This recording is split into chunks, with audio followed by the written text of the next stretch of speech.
Hi, it's future me. Welcome to Falling Down Garage. It's Scott.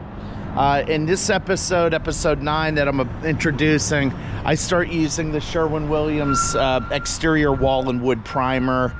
It has a longer open time than products like Zinsser Coverston, which I happen to love as well. And it's the appropriate choice if you want deep, you want it to get into the wood deeper than you would otherwise get from other types of primers. And with bare wood, you really should still use an oil-based product, and that's what I did here.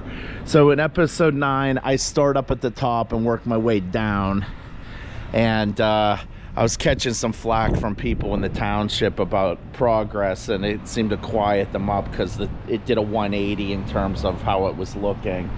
So in this episode, I'll work my way down to about here, and then I stop, and then I'm going to keep putting these videos out, and then the car videos are, stuff I'll sprinkle in between, and then working on the garage. It's been cold, so I haven't been doing much on the house or the garage. So in this series that we're working on, we're going to bring you up to here, and then hopefully within the next month, it'll be warm enough for me to get back started. So you'll start to see a lot newer ones, and I film better now, so there'll be that. So follow along. I always appreciate you watching. We'll be right back. All right, so I'm going to be working with the Sherwin-Williams exterior oil-based wood primer. It's a 24-hour dry.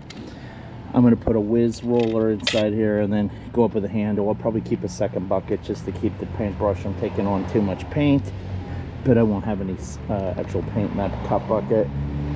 And I'm going to go up and start at the top. I'm going to have it on time lapse here, sorry, and I'll come back in when I'm done. Work got the better of me again. Thank God for work. All right.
Hi, so I'm really happy with how everything's going.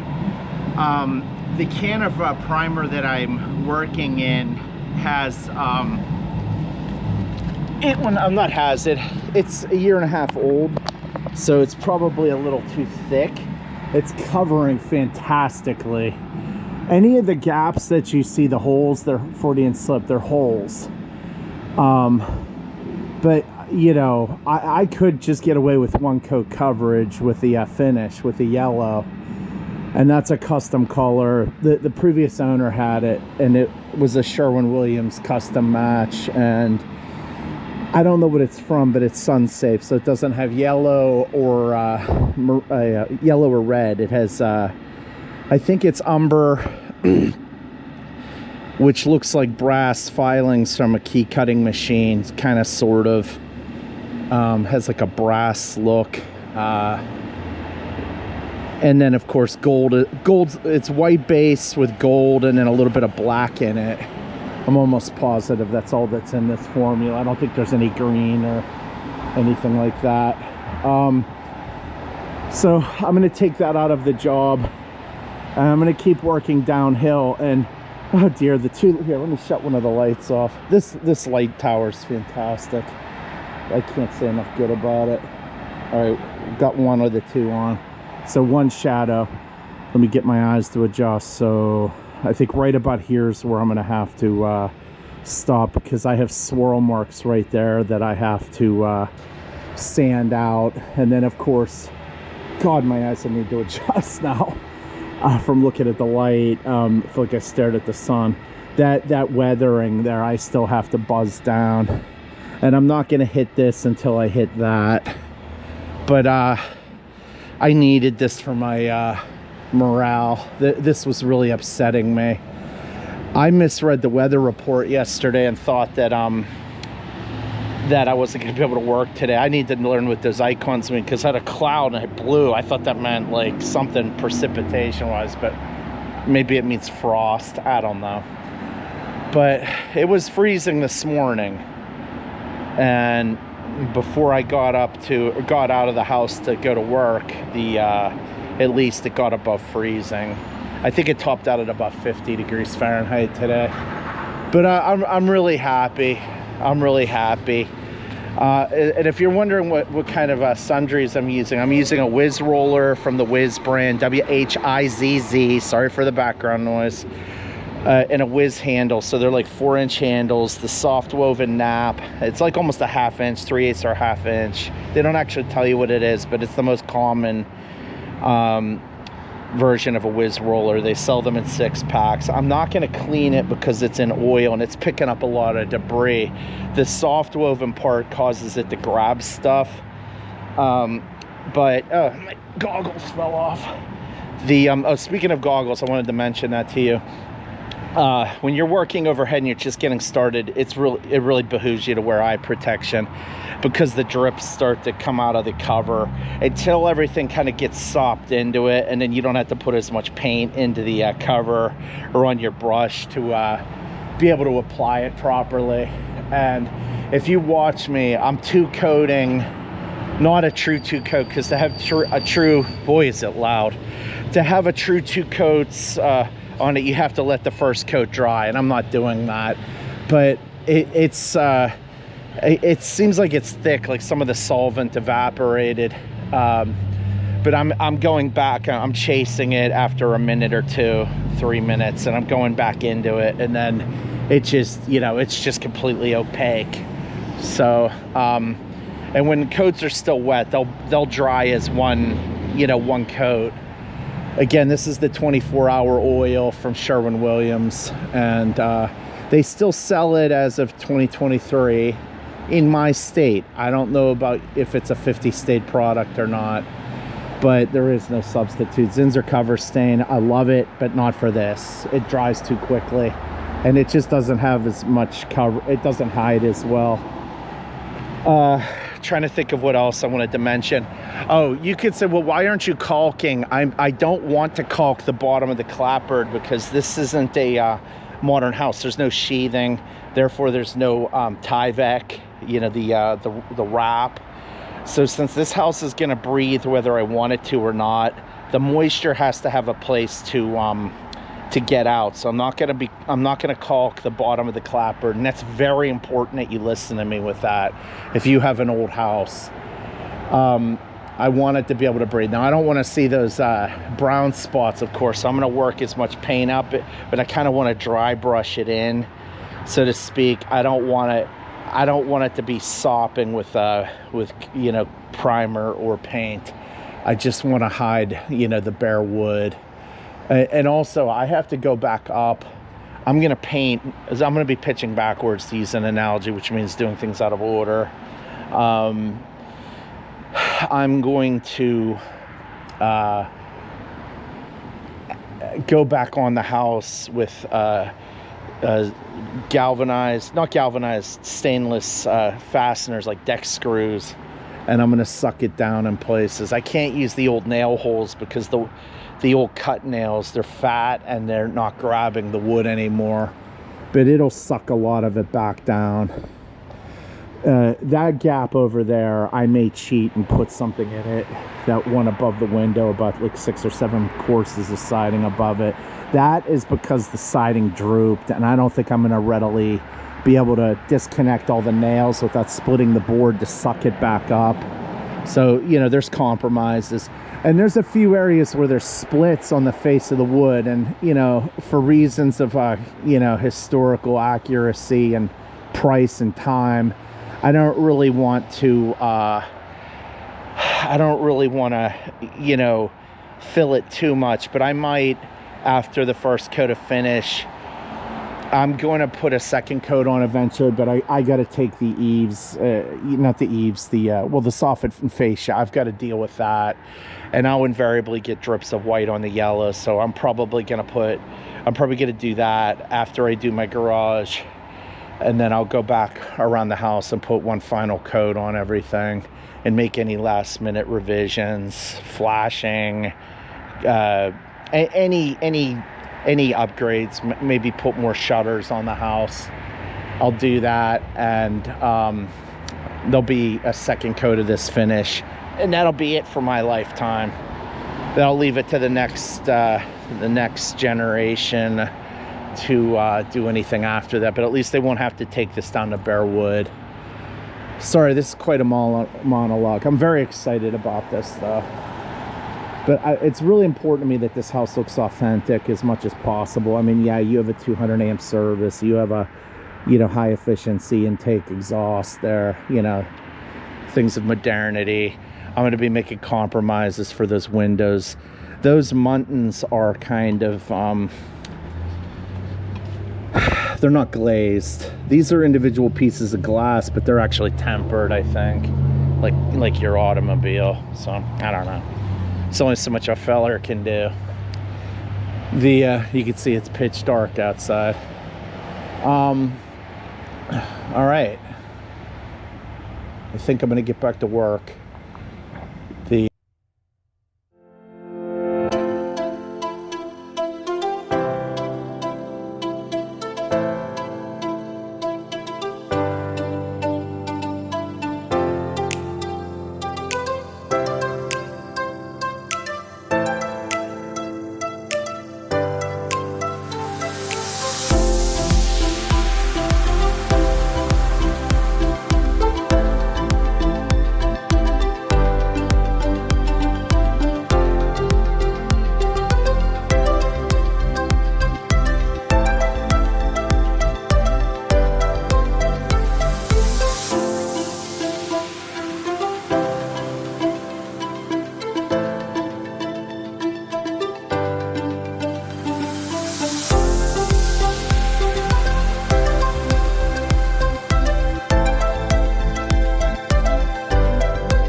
So I'm leaving anything with weathering so I can buzz it off with the flapper wheel. So it's gonna look kind of stupid when I get to bed. Okay, I can't really justify doing it because those are bad. I've got to sand through that. It'll have a dip, but at least it'll be coplanar as it goes across the board. You've got an issue there. Oh wow, I never turned my light back on. Funny. No wonder my eyes were getting tired. There we go. This light's made by Husky. I don't know if they still sell it, but it's worth every penny. So I'm going to try to hit this section. I'll leave that gray section.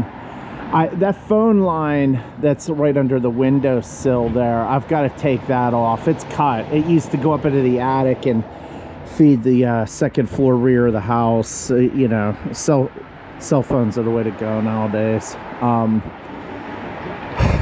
I don't know what I'm going to do with that gap there. I'm probably going to snip a piece of copper flashing and just slide it behind there. I really am loath to rip that board off for that nicked corner. I did that when I was prepping. It just exploded. I think I did it last year, if I recall correctly. I was really upset when it happened, and I realized I'm overreacting and things are going to happen. I am going to try to hit this here real quick because I really don't want it to weather. Of course, if I leave it bare, it means I'll sign a bunch of work, and then, you know, I won't have time to do it anyway, so maybe I should just skip it. All right, I did the dumbest thing a person can do when working outside in the cold at night in the winter. I took a break. So I'm gonna get back up on there. I lost my wet edge, really stupid. But I want to use up this primer. Luckily it's oil, so it's not good. It's gonna be dry in the can. It's probably dry on the wall already. So I don't like those holidays there. I'm gonna try to get that, and then I'll move my ladder set.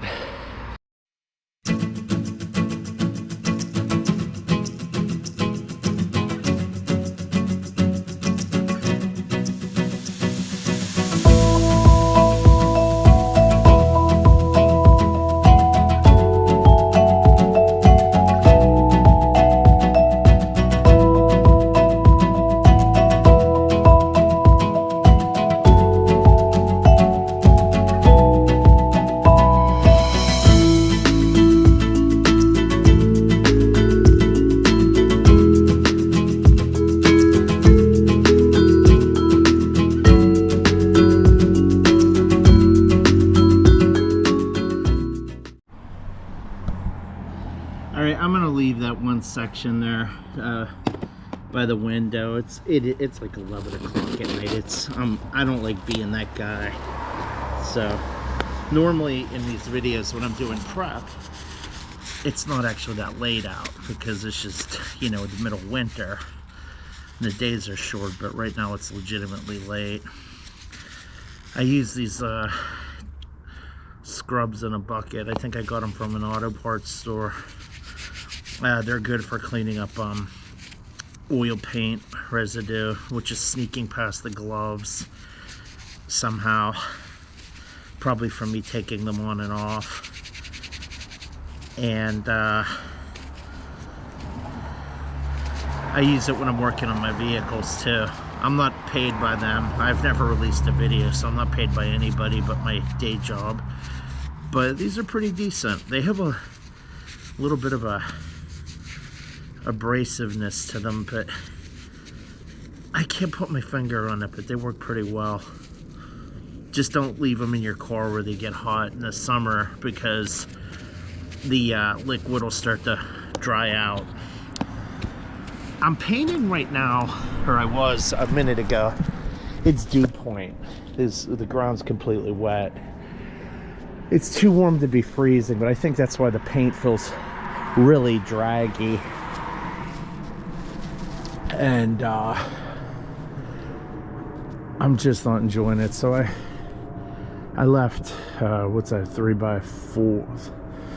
Yeah, that's 9. I left about 15 square feet short of my goal. I can live with that. I'm gonna so one of the things I'm not really gonna show today is I have a thinner bucket that I'll be putting the brush in. I'm not gonna save the whiz roller. They tend to grab a bunch of stuff off the house because debris falls out of the siding laps and splinters, and it's honestly not worth saving for the cost. And I probably won't be able to continue painting for a couple days because of a combination of weather and other obligations. But the brush I'll having thinner, and the problem is the solid set on it becomes like a gel, so you have to have 2 buckets, and you strain it and the solids will drop. You can do it for paint, for whites. If you're getting into like a heavy deep tone color, just use a separate bucket for that, and when you're done, you know, it probably just say goodbye to the brush. The Harbor Freight bristle brushes are fantastic. They're really no worse than the name brand ones. The latex brushes are still a step behind, but they're way better than they were a few years ago. I'm talking they're good enough for everyday use, even by a professional.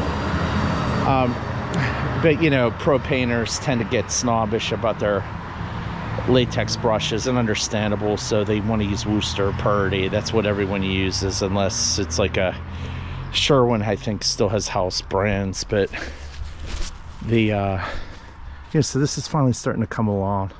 It's slowly, once I get this excluding that, I have to decide what I'm going to do with that. All the gaps, it's just, I have to replace this. It's just a mess. I might be able to clean it up, but I don't know if it's even worth it. It's very aggravating. Once I get past that though, I guess I'll just keep going to the left. This part's gonna be a real pill. Once I get past that right side of that window, it should get easier until I get over the Bilko doors, basement doors, whatever you want to call them. Then it'll get aggravating again. But there's hope. All right, I really appreciate you watching. If you like this kind of content, like and subscribe for more, like everybody else does.